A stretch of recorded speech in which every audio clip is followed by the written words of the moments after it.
Mistakes are great. Okay. Recording is in progress. I wish that I couldn't hear myself speaking. We'll work on that in 1 second.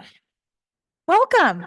Thank you all for coming. My name is Ashley Johnson. I am what am I today? The Community Engagement and Programming Librarian here at the Vernon Area Library. Sometimes I'm the business librarian. It just depends on my audience, you know. But I would like to welcome you all and encourage you to say hi to Jay Caston out in the lobby if you haven't already. He's the library's foundation, our new library foundation. He's our president and a former board president as well. I'm going to try and mess with this. Does everybody hear that feedback? I wonder why we can hear.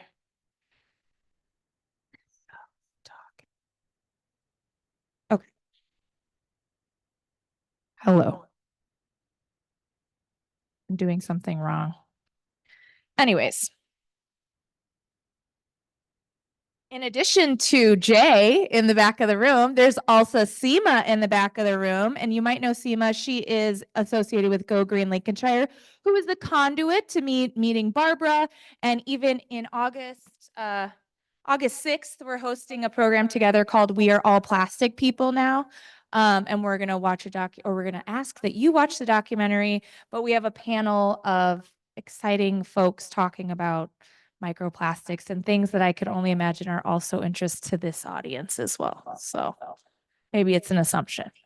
But with that, I'm going to hand it over to Barbara. Barbara Siegel is a Chicago native and a longtime Lincolnshire resident, where she lives with her husband, Joe. Joe, where's Joe? There's Joe. And their golden retriever, who is not here. They have 2 wonderful grown children, Alex and Emily. She's a strategic marketing consultant by profession and compassionate conservationist, environmentalist at heart. So she cares a lot about causes, including the Alliance for the Great Lakes, as well as Go Green Lincolnshire.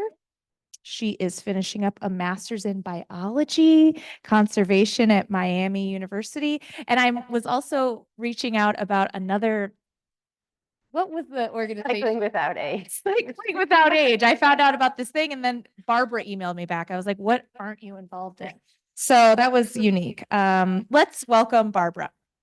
Thank you. Is everybody else hearing that feedback or is it just me? Okay. Is everybody else hearing the feedback I'm hearing, or is it? You can hear it. Let me try and fix it while she starts. Well, thank you everybody for coming. I'm gonna try to do 2 things at once here: operate the slides and operate my notes. So if I struggle with that a little bit, forgive me. These slides aren't moving. They were a little bit ago.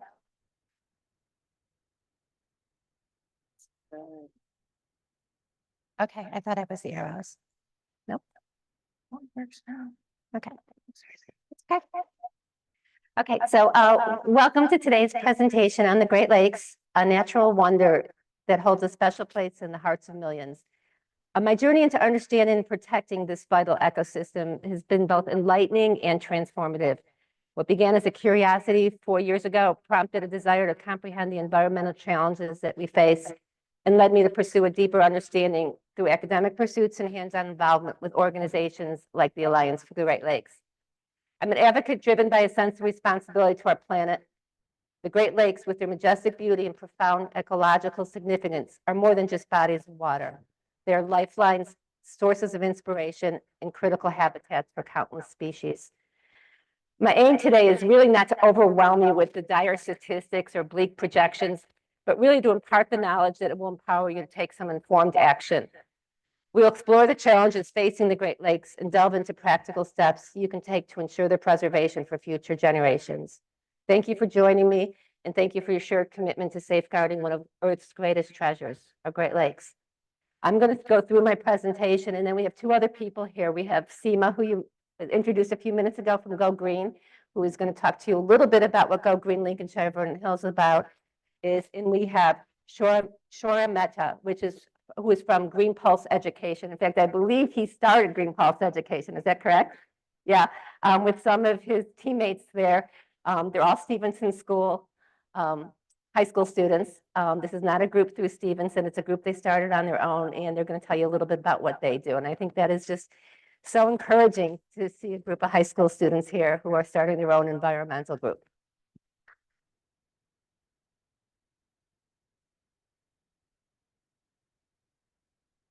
So presentation is Protecting Water, Sustaining Life, the Great Lakes and You. And I'm first going to talk about the importance of the Great Lakes, what the Alliance for the Great Lakes do, some of the key issues that are affecting the Great Lakes, and ways that you can make a difference and get involved. Can everybody hear me okay? Okay.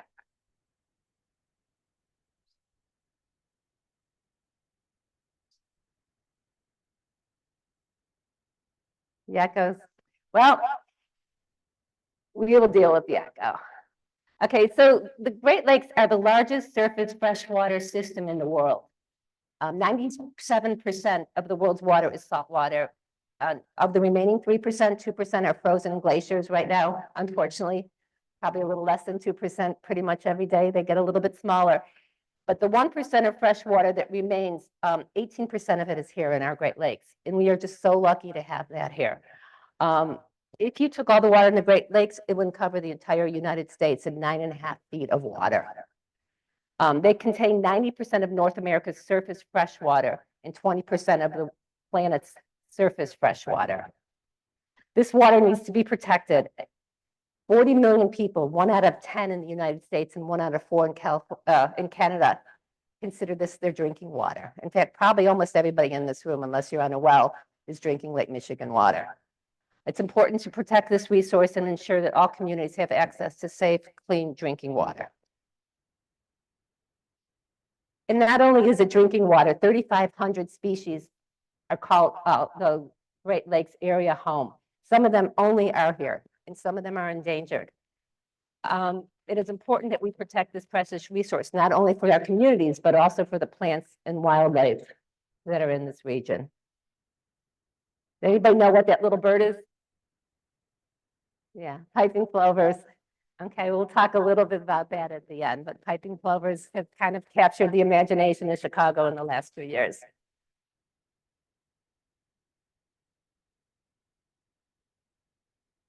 The Alliance for the Great Lakes is a nonpartisan, nonprofit organization working across the region to protect our most precious resource, the fresh, clean, and natural waters of the Great Lakes. The staff is headquartered in downtown Chicago with additional offices in Michigan, Ohio, and Washington, D.C. Oops. Okay. Okay, I'm not sure what happened just now. Give me a second. Okay. Okay, sorry about that. I told you I have to do 2 screens at once, and it's not always going to work.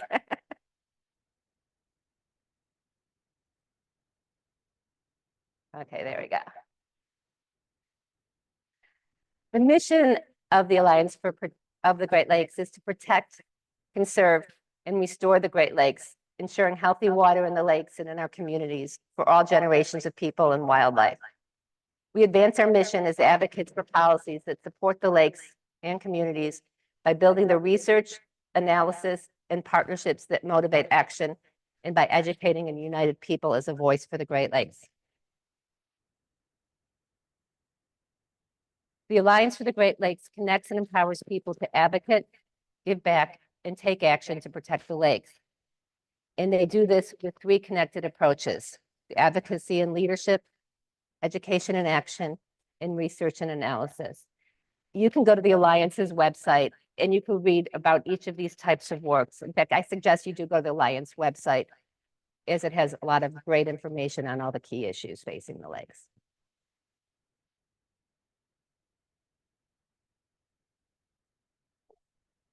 Our approach includes 4 key strategies, including water advocacy, which basically ensures clean, fresh water and affordable drinking water for all communities. Local partnerships, so it's important to work with local communities that are affected with the water, including supporting local leaders and their networks.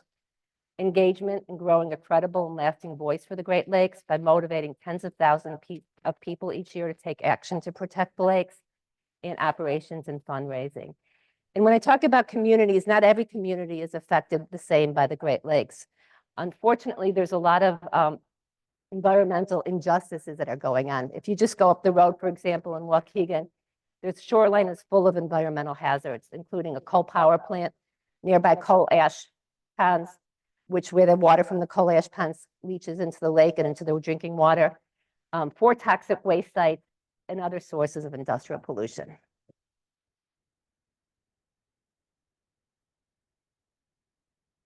So as I mentioned, clean, safe water from lake to tap. What does that exactly mean? Starting with the water infrastructure, clean, safe tap water starts with the pipes that draw the water out of the lakes, the rivers, or from the groundwater and bring it to a water treatment plant. The plant then treats that water and makes it safe enough for people to drink. And then another set of pipes takes that clean water from the treatment plant to people's homes. The treatment plant and all the miles of pipes are drinking water infrastructure. The Infrastructure Investment Act and job passed by Congress in 2021 was an important down payment to fix the nation's failing and outdated infrastructure. But it's not nearly enough money. All it will do is jumpstart efforts to replace dangerous lead pipes, fix leaky pipes, and stop sewage overflows.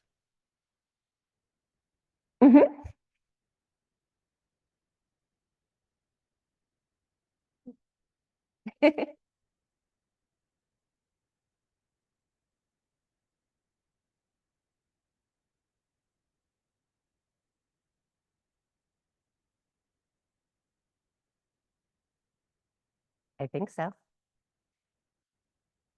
Did it work? It did.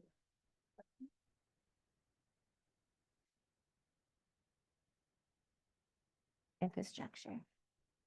There, water infrastructure right there.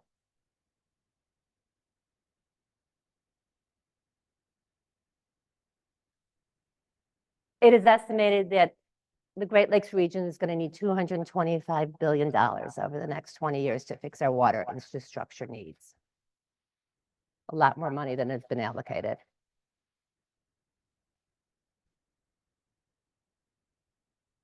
Okay.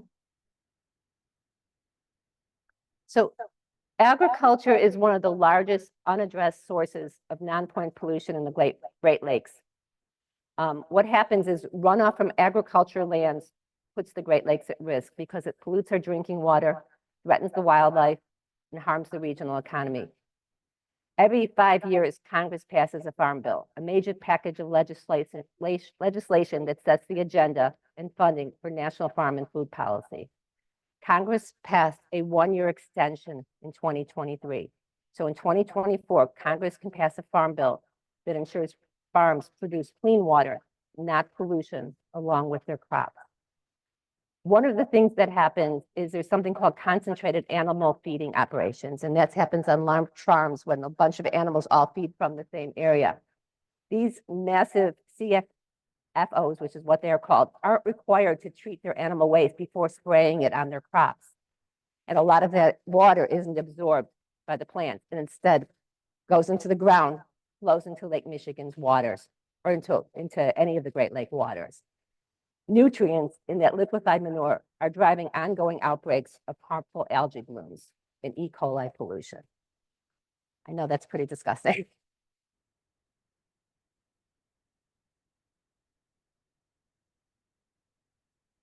So invasive species, there's actually like 180 invasive species in Lake Michigan. You only hear about a handful of them, and it really is a handful of them that are doing the most damage.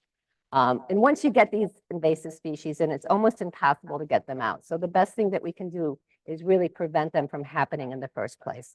One of the clearest threats right now are the invasive carp that are in the area of rivers. And these are populations of harmful fish that are only 50 miles away from Chicago and Lake Michigan. The U.S. Army Corps of Engineers have proposed a construction of additional carp prevention measures. And it is something that you can do is to reach out to your legislators and make sure that this continues to be funded to keep these carp out of Lake Michigan, because once they get in, they're not ever coming out again. One thing that's really interesting is that when I ask a lot of people about what they think of Lake Michigan, they'll tell me things like it looks so much better than it did when we were kids. It's so much clearer. But the reason it's clearer is because of the invasive zebra mussels who filter out all that nice green stuff that the rest of the fish and the wildlife in the waters actually need to eat. So it's a problem that the water looks so clean and clear. But I've heard that from so many people. And in fact, it was one of my reasons for getting involved with the Alliance for the Great Lakes is to hear people who say, well, the lake just looks so much better than it used to, because it really is not better than it used to be. So plastic pollution. Plastic pollution is a problem everywhere. And one of the reasons plastic is used in the first place is because it is so durable. Unfortunately, this durability also means it can persist in the environment for a very, very long time. And then when it degrades, it doesn't really go away. It just breaks down into little pieces called microplastics, or even smaller than that, and it becomes nanoplastics. More than 22 million pounds of plastic pollution end up in the Great Lakes every year. 22 million pounds. So you hear all the time about plastic in the oceans, but you don't hear about plastics in our lake. For many years, efforts to stop plastic pollution put the responsibility on the end users, such as recycling.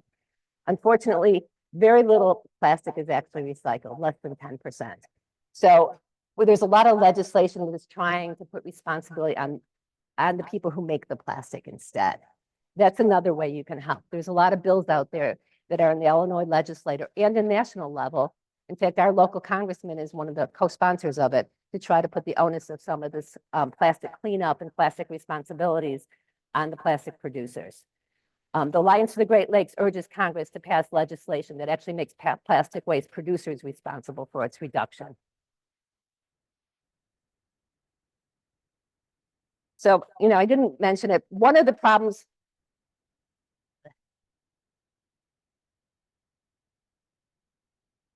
so the problem with plastic is, like I said, is it doesn't really go away. And there's been a lot of, not enough research to find out what the impact on humans are. But they're starting to find plastic just about everywhere. They're finding it actually in newborn placentas. They're finding it in fish and wildlife. They're finding it pretty much everywhere. And while we don't know exactly what it's doing to people, pretty sure it's not good.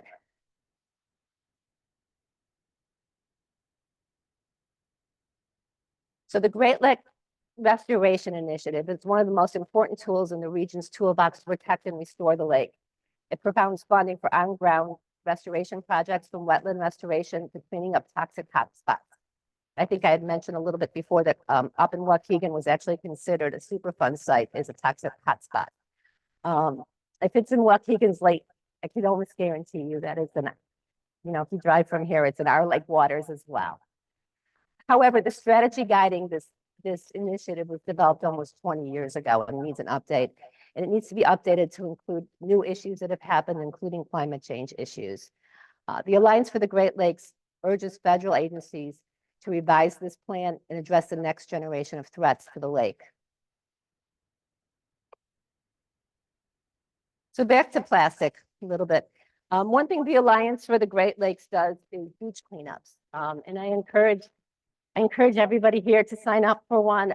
Go Green is going to be doing it as a group, Go Green, Vernon Hills, Lincolnshire, in September. And if you're not getting our newsletter, there's a sign up there and you can join us. I did a plastic cleanup in Highland Park last fall. And when I got there, I thought, this isn't going to take me very long at all. You looked at the beach and it looked really clean. I didn't see any plastic debris anywhere. But then when you look closer, you realize there's plastic everywhere. You go by the shoreline, you pick it up in a cup or in your hand, and you see that what you thought was just little pebbles and sand and rock was actually little pieces of styrofoam and little pieces of plastic that had just broken down. And by the time I was done in that 2 hours, I had collected over 1,000 pieces of small plastic. They have everybody log what they collect, and then they have everybody weigh it. And they do this every year at all the different beaches, and they've been doing it for 20 years, and they've collected an amazing amount of plastics. All the litter material they collect, 86% of it is plastic on our beaches. And this is what I was kind of explaining. This just looks like maybe sand and some pebbles, but when you look closely, you see that these are actually little pieces of plastic.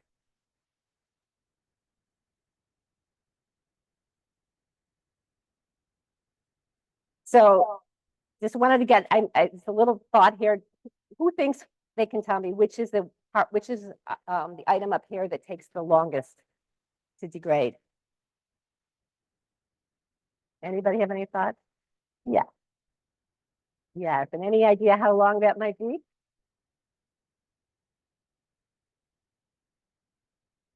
Well, what does somebody else think? 200? More? More? They don't truly ever degrade. That's right. They break down. And by the way, I didn't mention it before. If anybody wants to stop me and have a question, please do so. We'll have time at the end for questions, but if there's anything going on that you want to talk about, we can't. So newspaper takes about a month and a half. Oops. The plywood, 1 to 3 years. The plastic takeout, 50 to 80 years. And the plastic lid, 400 years. How about here? What does anybody think? What's the longest?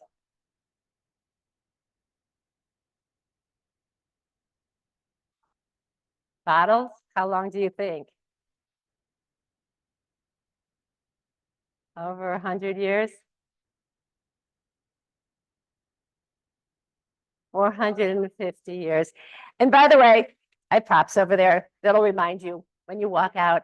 The next time you take a plastic bottle, just think about how long it's going to be staying in the environment.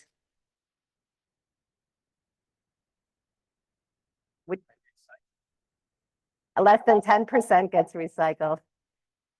What here do you think is the longest?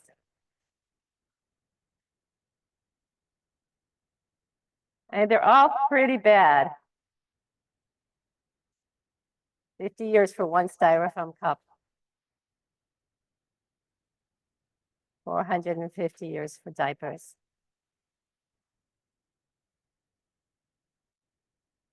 So ways to get involved.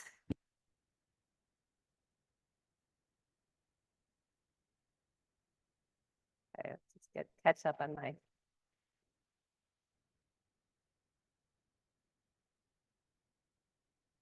What can you do? You can participate in an Adopt a Beach cleanup program and physically remove plastic before it enters the water. Then you collect data. So they have data that's been running now for 20 years to tell how much plastic has been kept out of our Great Lakes. You could use less single-use plastic and opt for more reusables, like your reusable bags and water bottles. You could take our plastic-free pledge on the Great Lakes website. And most importantly, I have to say of all these, is you can tell Congress to protect our Great Lakes and clean our water. Check out the Plastic-Free Great Lakes Toolkit. It's got lots of resources in it. It'll give you some good ideas. One thing that Illinois passed last year, and I think Seema's probably going to talk a little bit more about it, is you're now allowed to go into a restaurant in Illinois with your own carryout containers. You don't have to use theirs, so you can keep it in your car. I started keeping a little box in my car that has reusable cups and reusable containers and reusable shopping bags, and it's an easy thing to do. Vernon Hills is also trying to pass elimination, I believe, of styrofoam. Is that right? I think styrofoam carryout, right? And Seema's going to be talking about that a little bit more. If you're interested in doing an Adopt a Beach, you can sign up on the Great Lakes website. You could also just sign up for our newsletter, and we'll send out information when Go Green is going to be participating in a beach cleanup. I don't want to say it's fun, but it's not a bad way to spend a day on the beach. You do keep track of everything you collect, and they weigh it, and this is what they use to publicize just how much plastic we are keeping out of the lakes. You could also become an Alliance ambassador if you want. That's what I'm doing. You don't have to remember this email. You can just ask me and I can send you information if you're interested, or you can go on the website and you can help spread the word about how important our Great Lakes are, what you can do to make a difference. If you're a teacher or you know a teacher or you're a student and you want to know this, Alliance for the Great Lakes has a K through 12 curriculum and free lesson plans on their website. But what I really would hope you would do is subscribe to the Great Lakes email so you can learn about more how you can protect the lakes, what legislation is out there. It's our responsibility to tell our legislators. SEMA has been very active in going about to legislate, talking to different legislators. The two of us had talked to our representative, Brett Schneider, told him about the issues and got him to co-sponsor the plastics bill that is currently doing not a whole lot in our Congress right now, but at least he co-sponsored it. You could also follow the Alliance for the Great Lakes on social media to learn about some of the key issues that we're facing. But I don't want to leave you with just bad news. I wanted to tell you that we can make a difference, and people are making a difference. Just this week, Amazon announced that they're in the process of phasing out plastic air pillows, which are those little pillows they stick in all the boxes that you get by the end of this year. They've already phased out 95% of these air pillows. And once they're phased out completely, they're going to avoid 15 billion air pillows in packages. Now, one could argue that they never should have been there in the first place, but at least moving forward, this is not going to be happening every year. More good news. These are the piping plovers so many of you seem to know about. The first time in 50 years piping plovers nested in a Chicago area beach was about 4 years ago. They were named Monty and Rose on Montrose Beach. And not only are they important to our ecosystem, they also engage so many people to care about them, that people were taking turns watching them to keep them alive, keep animals from hurting them. They even got a music festival canceled and moved from Montrose Harbor to protect these birds. These birds survived, came back year after year until one sad time when Monty came back without Rose. No one knows what happened to Rose. But the good news is they had a child, and that child has found a mate, returned to Montrose Beach this year, and they have laid 4 eggs that are about to hatch. So that is good news. The good news, too, is that so many people care about them. More good news. The Illinois General Assembly wrapped up 2023 by passing several bills addressing plastic production and reduction, improving reuse systems, and providing better data to assist future policy making. There's so much more to do, but at least this is a start. I also want to tell you a little bit about how advocacy can work for us. Microbeads, which are those tiny little plastic beads that you used to see in cosmetics and soap, that kind of felt like something was almost like grinding, almost like sand, but they were putting plastics in instead, and then people were washing their face or whatever, water was going to our systems, these microbeads were going into our lakes.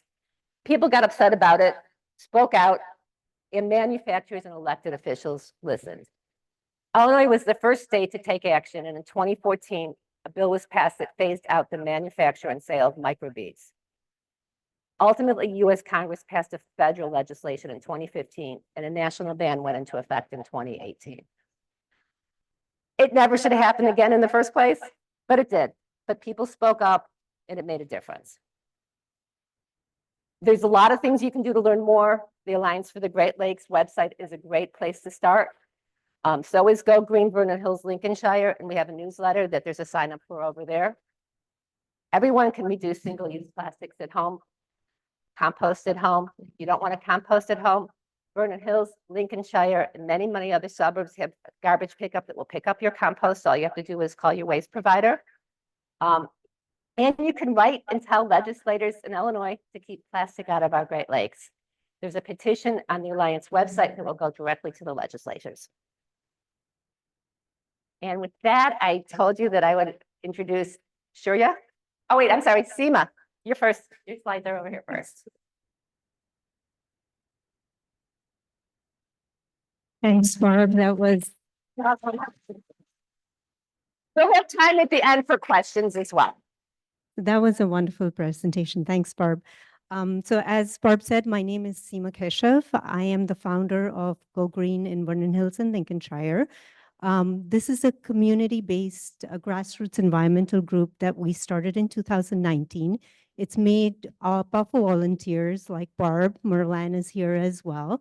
And we have a vision and a mission to restore and protect our environment for all species in our planet. And the way we do that is by education, for example, what we're doing today. But what we also do is we initiate and we support. My God, this is It's annoying. in my ear. But we initiate and we support programs within the community, especially within our schools. What we also do is we advocate for legislation and policy change. And we do that both at the municipal level as well as the state level. And I'll talk about some of that in a bit.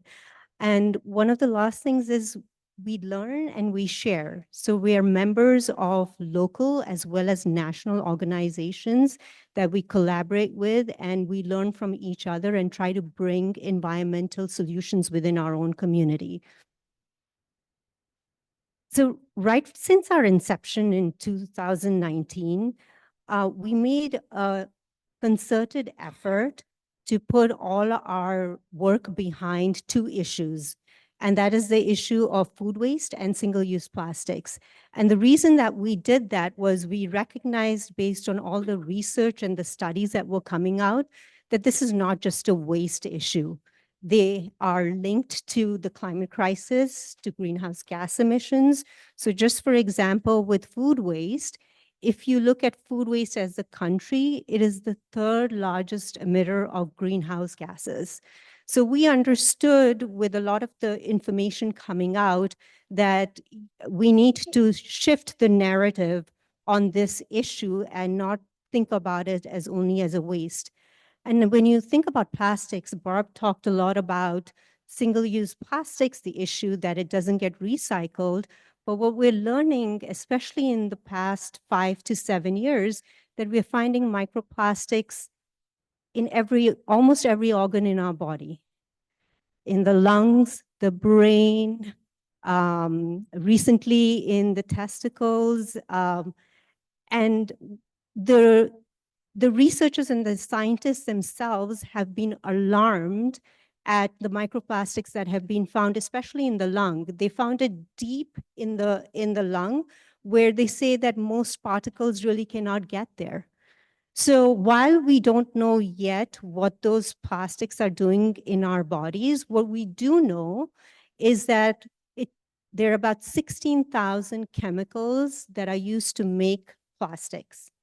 Out of those 16,000 chemicals, there are about over 4,000 that are a concerned chemical, and less than 400 that have been studied. So, and a lot of these chemicals are linked to endocrine disruptors. And what that means is they mimic the hormones within our body. So they act as the hormones in the body, and then they set an imbalance.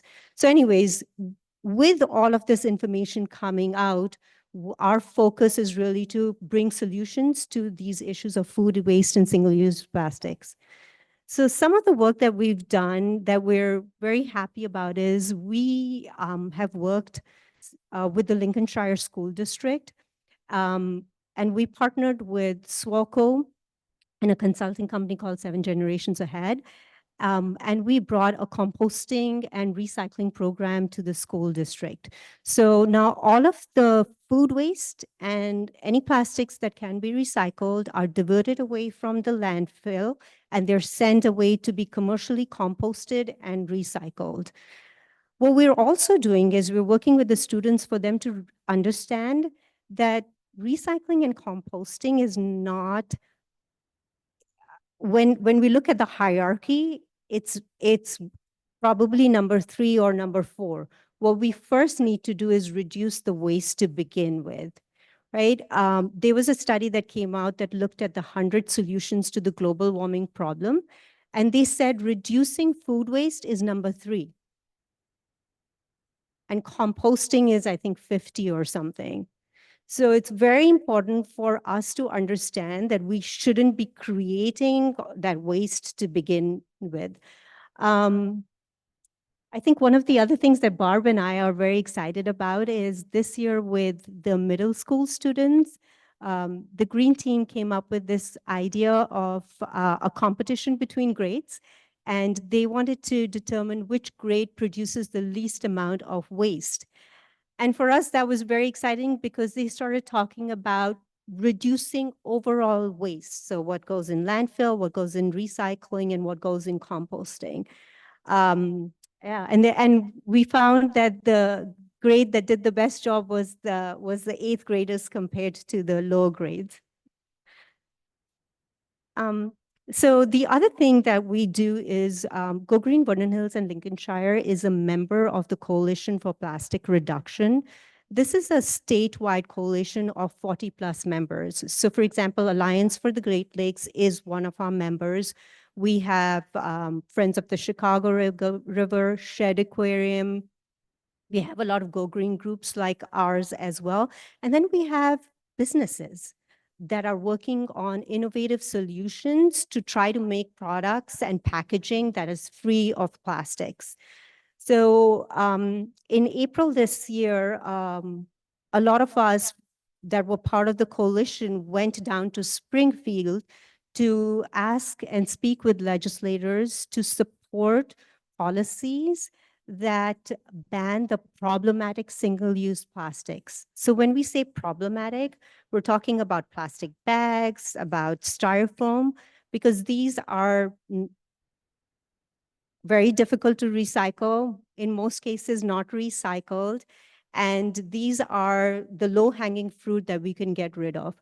We're also trying to shift the responsibility from the consumers away to the producers of the packaging. So there are laws which are called extended producer responsibility laws, which make the producers of the packaging responsible for the end life of the packaging products that they make.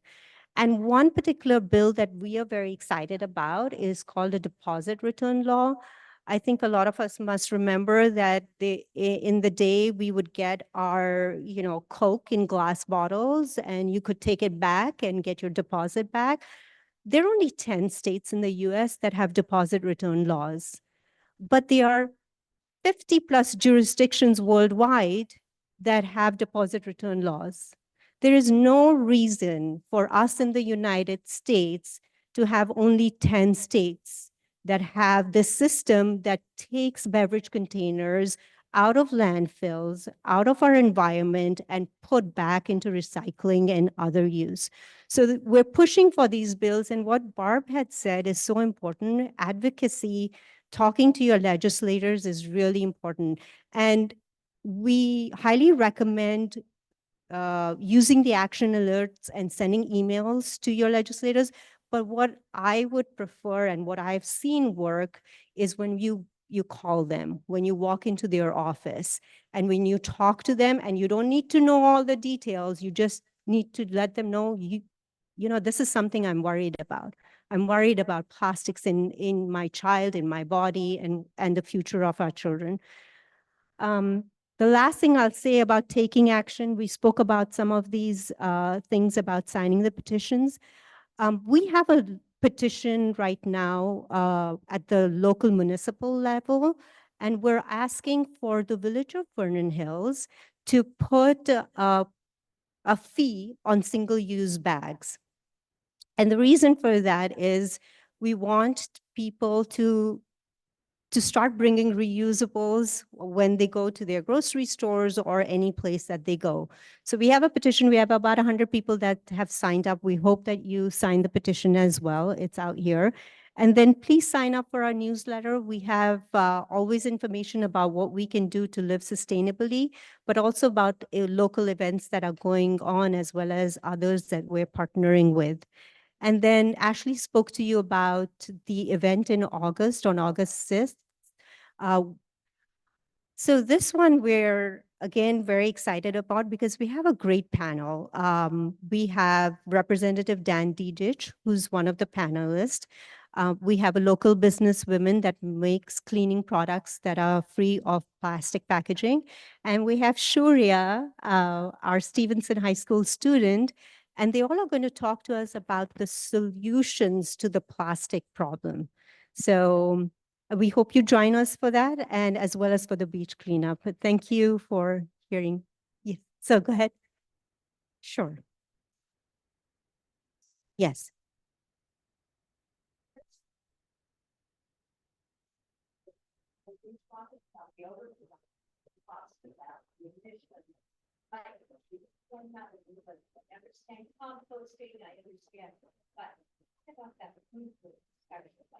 So it's about so there's a stat that say about 40% of food that's produced for human consumption in the United States is wasted.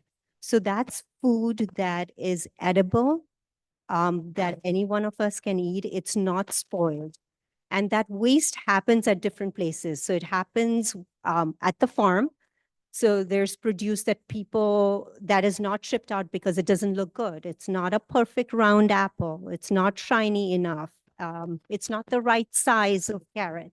So food waste happens there. Food waste happens in our homes. I think, Merlan, what is it? 25% of the wasted food is from our homes. So that's what we're trying to control.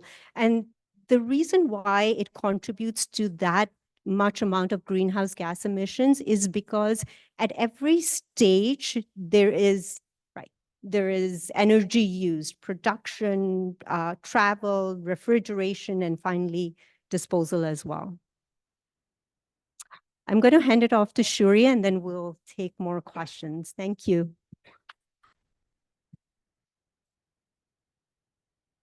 Yeah, great. Thank you, Seema. Yeah, we're really excited to speak to you all today. My name is Shoria, and Sean. yeah, and all three of us are co-founders of a local nonprofit called Green Post Education. And essentially what we seek to do is we seek to advance environmental literacy or education in our general area through speaking at schools and creating curriculums. So through both in-person and online events, we've spoken to over 3,000 individuals to really spread our impact, and we've created our own custom in-house climate education curriculum. Looking past that, similar to Go Green, we do a lot of legislative work. So we're with SEMA working on the plastic bag tax. And also further at the state level, we were part of the drafting committee for a bill looking to mandate climate education in Illinois, which it's looking pretty good for that getting passed this summer. So we're really excited about that. As for the as mentioned before, environmental curriculum, that's free to use. It's online. You can find it primarily and easily through our social media. In our curriculum, we have specifically series on topics related to the environment, such as soils, hydrology and aquatics, ecology, and wildlife. Over the past year, we've received over 10,000 hits on across our social media, and we've received recognition from some notable groups like Sunrise at Brown University. So if you want to follow Green Pulse at Green Pulse EDU on Instagram, you can find our curriculum there. Yeah, and then finally, one of our, the initiatives that we're really excited about is kind of expanding our impact to across the country and the world. So one of our biggest things is we're adding additional chapters in places like Nigeria, Canada, and India. And our goal is really to make sure that, the youth is kind of getting involved with this issue more and making sure that people across the world are understanding the problems that we're going to face in the future and working together as a whole, unified to kind of make sure we're solving all these problems related to climate change, waste, etc. Yeah, and I think that's really all we had to say. So I think we were going to do questions now, right? Does anybody have any questions for any of us?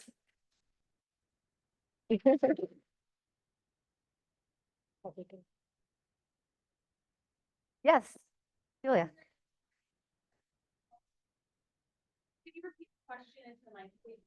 Yeah, so she asked what her inspiration was to start Green Post. So I think all three of us for a long time have been big like fans and very passionate about the environment.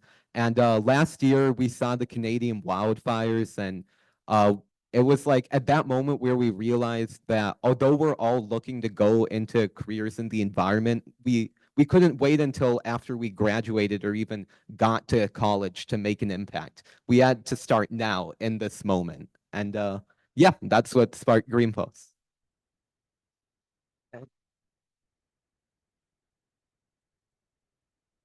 Any other questions? Yes. You know, for those who have dogs, we have these plastic bags for dog pickup. Uh-huh. What is the answer to that? Biodegradable plastic bags? I mean, just to be environmentally. Need those things, right? What, you want to answer that? So I hate to be the bearer of bad news. I feel I'm always a bearer of bad news. So when we did the program with our school district, the first thing we did was, let's get rid of those styrofoam trays and let's move to compostable trays. We were so excited. We got rid of the styrofoam, we got the compostable. 2 years down the line, we start reading a lot of these studies coming out. Well, these compostable fiber trays are lined with PFAS. And if anybody is listening to what's happening with the EPA and legislation, PFAS is one of those forever chemicals. They bioaccumulate, they never go away. So they bioaccumulate in the environment as well as in our bodies. So what we've learned through that is that compostable plastics have similar issues associated with them. They could be used, they could be made with additional chemicals and additives that are bad for the environment as well. So what we are trying to move towards, I don't have a solution for you for that, but for food packaging, we're trying to move towards reusables. As much as we can, we tell people, look for a reusable option. So for example, in Illinois this year, a legislation passed that allows people to bring their reusable containers to grocery stores as well as to restaurants. And it also sets health code standards of what restaurants need to follow in order to accept those reusable containers. They don't have to, they could say no to you, but it's a start, it's a first step. I brought this with me and I'm sorry, but this is not fancy, but this is always in my car. I always have a coffee mug.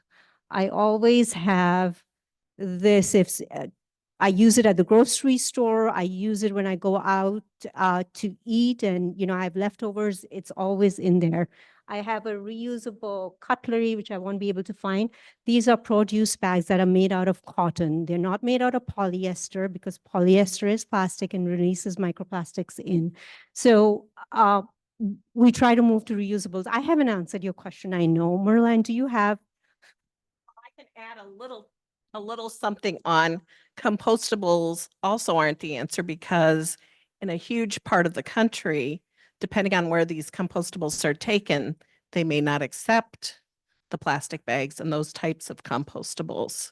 So there's very few composting sites that are accepting those currently. That may change, but that's another reason too why you really have to find out where the hauling truck is going, what compost site it's going to, and if it's actually going to be accepted there. So it might be compostable, but if it's actually getting composted is another question, just like if it's actually recyclable versus is it going to be recycled. There's not a great answer. Newspaper. And the word biodegradable hasn't been defined yet. I mean, biodegradable could mean so many different things that it's unclear what we mean by biodegradable. Does it degrade in the environment? Does it degrade when it's in a compost facility? Does it degrade when it's in a landfill? That definition is not clear yet. I don't want to start another whole subject, but Seema brought up forever chemicals, and those are also in the Great Lakes. And the way they're getting into the Great Lakes, for one, besides runoff and things like that, are through your washing machines, because certain clothes have these chemicals in them, especially clothes that are waterproofed. A lot of winter clothes. You've heard probably some of the 3M legislation, a lot of the stuff that went on through 3M. And you can make a difference when you purchase clothes. And I'll give a short story on that, is that I was buying a pair of ski gloves this year, and you can go to websites and find products that say not made, they'll tell you, no forever chemicals. Takes a lot, took me like 10 extra minutes. It wasn't a horribly long process. I chatted with the people online at the company to make sure I was getting the right ones, and it can be done, you know. Now, the clothes are just as warm, so you just have to do a little bit of extra work. Any other questions?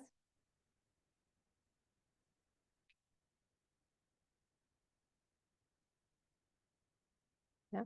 Okay, thank you. Thank you, everyone. you. Thank you. Thank you for coming.